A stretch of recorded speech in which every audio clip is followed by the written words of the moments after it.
il parle à Moshe, les morts en disant comme ça. Shelach lecha anashim. Envoie pour toi. Le mot lecha, très compliqué. Quoi, Shelach lecha? Si Hachem lui dit, lecha, pourquoi? Quel rapport avec lecha? C'est une première question qu'on a sur ce verset. Anashim, des hommes. Alors, il faut savoir, Rashi nous dit qu'on écrit le mot anashim, il y a ish et anashim. D'accord? Quelle différence y a-t-il entre les hommes et les hommes? Quelle différence y a-t-il entre ish et anashim? Bien qu'a priori, c'est le même shoresh. C'est que quand on dit anashim dans la Torah, Rashi nous dit, c'est des tzadikim. Lorsqu'on parle de anashim, c'est des tzadikim. On ne dit pas sur un rachat anashim. On ne dit pas ça. Sur les shaim, on ne dit pas anashim. On dirait shaim, d'autres termes, mais pas anashim. Donc reprenons le verset. Chez l'Arlecha Anashim, on voit pour toi des personnages, des tzadikim. Yatouru et Eretz Kenan. Yatouru, encore une deuxième question. C'est quoi le lachon de Yatouru? Vayiraglou, les meraglim. Yatouru, explorateur, les explorateurs, on dit, dans l'explorateur, on dit meragel. Ouais, c'est comme un taillard, ouais, c'est comme un visiteur. Ça vient du. C'est quoi le shoresh du mot Vayatoro? Qu'est-ce que vous voyez comme dans le mot Vayatoro? Qu'est-ce que vous voyez quelles sont les lettres qui sont essentielles dans ce mot? Le Vav, non. Le Yud, non. Le Tav et le Resh. Alors, le Tav et le Resh, ça veut dire Tav et Resh, où c'est qu'on en trouve aussi. Alors, ça n'existe pas deux. C'est Tav, Resh, et. Quand il y a deux lettres, j'en ai à la fin. Ça n'existe pas un shoresh avec deux lettres. Peut-être quelques exceptions. En général, toutes les lettres, tous les mots de la Torah, sont composés de 3 lettres qui sont les bases du mot.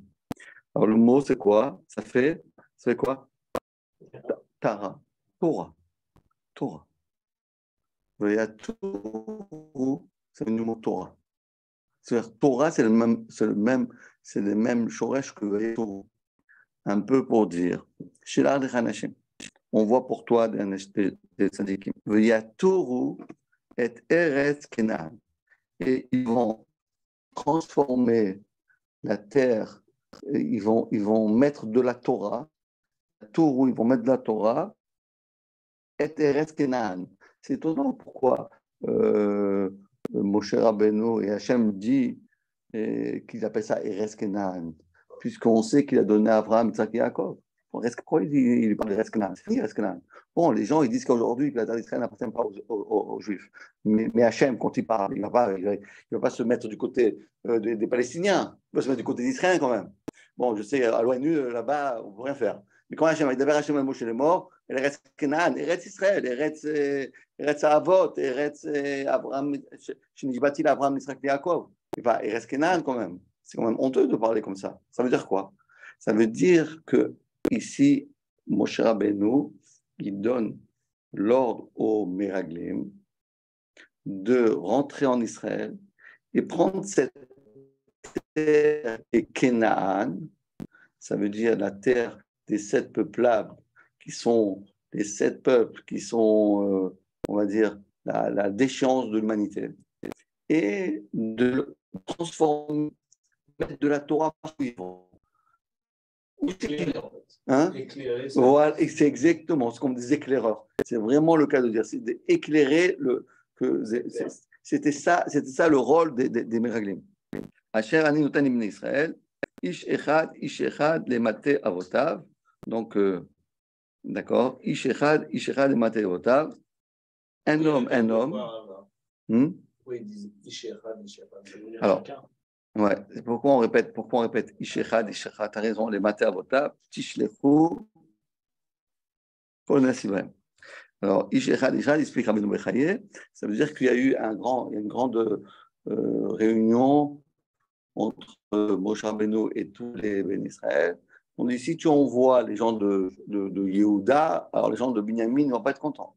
Et si tu envoies les gens un délégué de Yehuda, de Binyamin, ben, Yehuda ne sera pas content et Shimon ne sera pas content.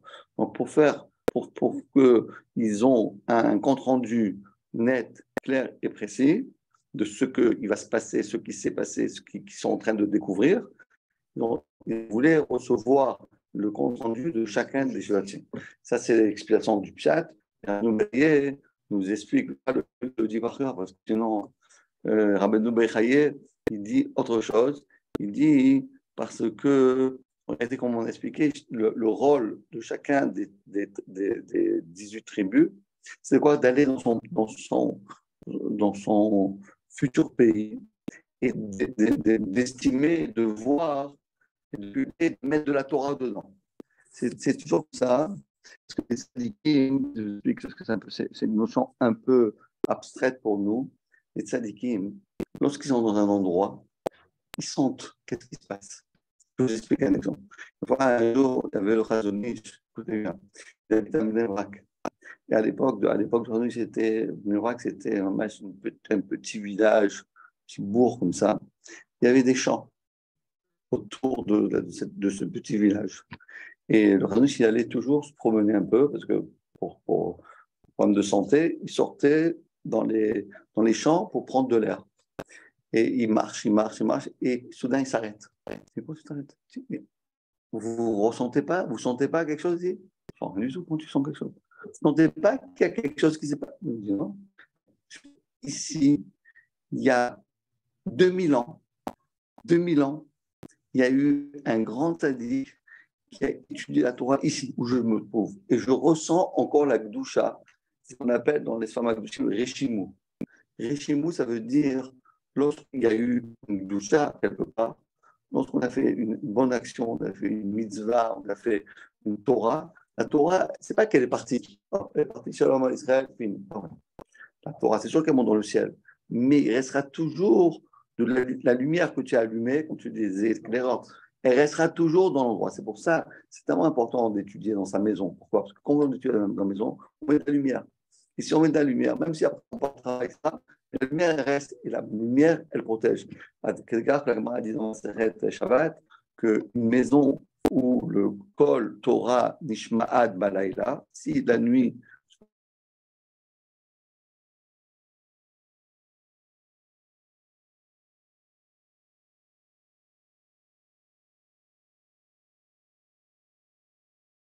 c'est bon.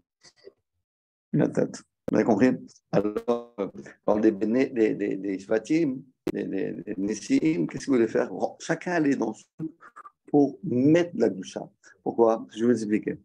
C'est qu'un tzaddik, lorsqu'il vient, comme on regardait quand on dit sur Yaakov, quand nous on dit, il est sorti de la ville, c'est Yaakov Beersheva, alors Pana Ziva, Pana Dara, Pana. Quand le tzaddik il part, tout part. Mais lorsqu'il vient, Kavachomer que tout vient. Donc, eux, c'était quoi leur rôle? D'aller là-bas et de mettre les bases, de mettre la première pierre de la Torah qu'il va y avoir en Israël jusqu'à aujourd'hui. Si aujourd'hui, à Yerushalayim, à Bnei Brak, à Ashdod, à Hanana, c'est un duplex à Beit Vagan. Pour les Français, c'est un duplex à Beit Vagan. S'il n'y a pas ça, c'est pas la retraite. La retraite, c'est un duplex à ça faire. Ah, moi, ça ne change pas. Moi, je change, mais eux, ils ne changent pas. Ce n'est pas le problème de moi, c'est le problème de eux. Donc, vous comprenez? Donc, quelque part, et donc, le tzaddik qui vient, il met de la puissance. Rappelez-vous ce que Yaakov il a dit à son fils Yehuda, il dit Ve'et Yehuda shalach goshna. Il lui a dit tu vas en Égypte, toi le premier. Tu vas commencer à mettre les choses. Il dit mais je vais tout seul. Attends, il faut les talmidim. Non, toi tu ouvres la yeshiva. Il n'y a personne, c'est pas grave. Toi tu commences à mettre, à lancer le projet. Tu lances le projet. Si ça arrive, c'est pas ton problème. Moi je me débrouille. Donc, c'est exactement ce que les Meraglim, le rôle des Meraglim, le rôle des Meraglim était justement de Vayatouru était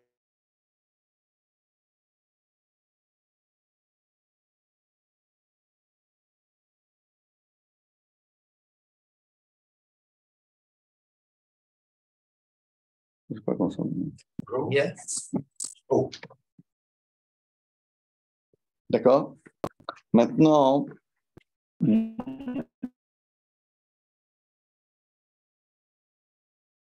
vous avez vu un peu la mission.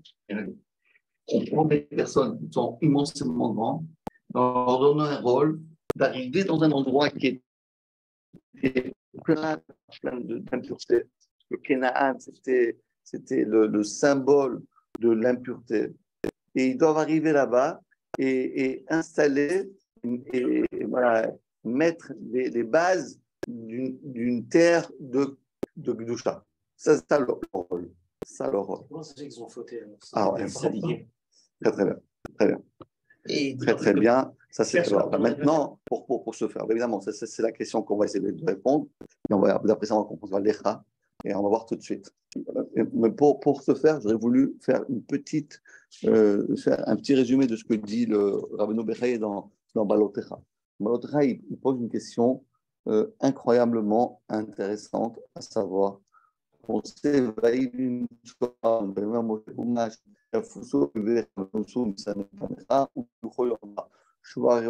ça se fait quand on roule l'Arche Sainte, ce verset, et qu'on ramène. Et ce verset-là, ces deux versets-là, se trouvent dans la paracha.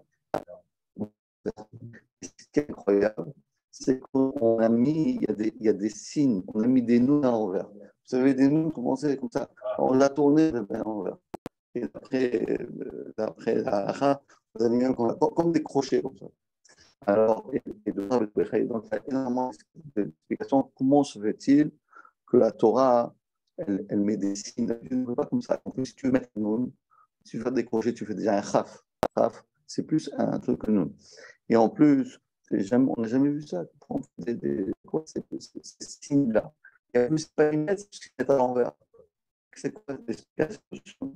Alors, il y a des explications. Ça donne un éclairage incroyable sur ces noms. Ce qu'on appelle les nonim apocryphes. Le nom dit comme ça. On sait très bien, on sait tous qu'il y a dans la Torah 50 Sha'arei Bina, Sha'arei Ora, Sha'arei Bracha, Sha'arei Gila, Sha'arei Dea, Sha'arei Hod Hadar, Sha'arei Vatov. 50 Sha'arei. C'est toute la sagesse qu'il va donner à l'être humain. Il passe par les 50